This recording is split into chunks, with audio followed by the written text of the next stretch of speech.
আলাইকুম। ওয়ালাইকুম আসসালাম। আম্মু কেমন আছেন? ভালো আছি। আলহামদুলিল্লাহ, আমিও ভালো আছি।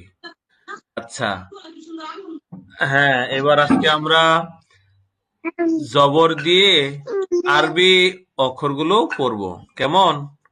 আচ্ছা, তাহলে বলো তো দেখি।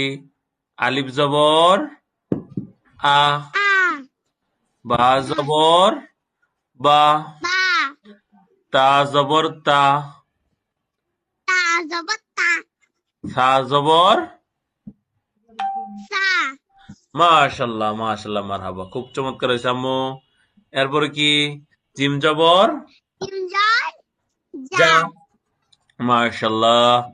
এরপরে হা জবর হা, হা খ জবর খ, খ এরপরে দাল জবর দা,